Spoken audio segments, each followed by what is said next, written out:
natural ko. Ano nakita mong difference?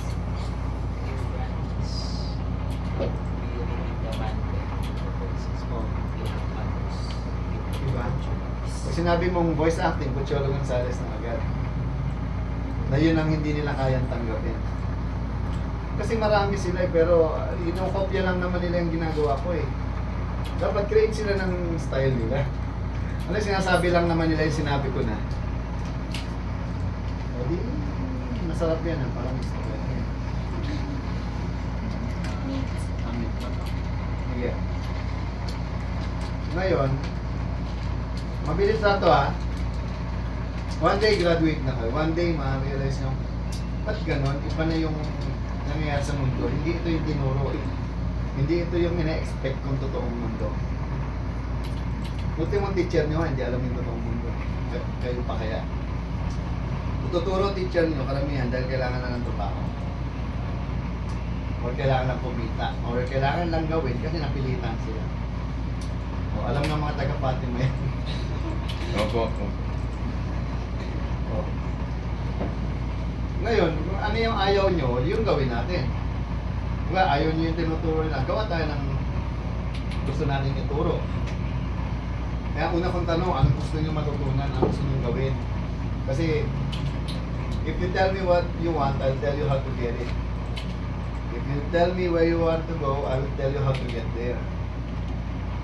How can I give you something na hindi nyo alam kung ano gusto nyo gawin? Parang, pag tinanong kita, where are you going? Anywhere. Ang sagot ko sa'yo, all roads will lead you there. Diba? Saan kayo pupunta? Kahit saan, lahat ng daan doon patungo sa kahit saan. Galing, diba? Pochology. Dapat definite ka lagi sa kung ano gusto mo. Oh. Kasi hindi pwedeng bahala na kung ano na available. Don't go with the flow, let the flow goes to you. Kung ito na lang, sige, kung ano lang available, bahala na. Kita mo, last night I was watching this documentary called Bahay ni Juan ni Atong Araw. Galing nung pinakita niya talaga yun. Sobrang kahirapan, katangahan ng mga tao. At the same time, nung na maghihirap ka ba kung di ka tanga? Bakit? Wala ka bang galing at talino na pwedeng gamitin para umunlad ka man lang? Mananatili ka sa isang lugar na lahat kayo depressed. Kaya nga depressed area eh. Get out. Do something. You will only be good in the things na hindi ka komportable. Tama? Araw-araw, I'm not comfortable. Be comfortable to become uncomfortable.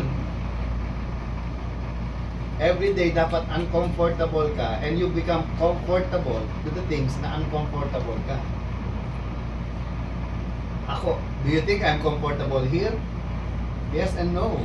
Why? Because this is not mine. I'm paying like 100,000 every month. So that makes me uncomfortable. But I'm comfortable because I love what I'm doing. Gets? Oh. Yun yung pag natutunan mo na maging komportable sa bagay na hindi ka komportable. Kasi gusto mo yun eh. Hindi dahil gusto mo, komportable ka na. But what makes it comfortable is you love it. Dahil gusto mo, kahit mahirap, hindi siya imposible. Kasi gusto mo.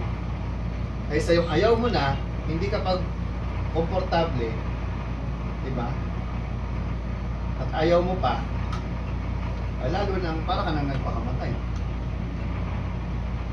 Maging ang, di ba, komportable ka sa kahit hindi komportable. Kasi ginagawa mo yung gusto mo. Like ito. Titingnan ako, sayang oras, pwede ko pang gawin to, pwede pa akong magawin.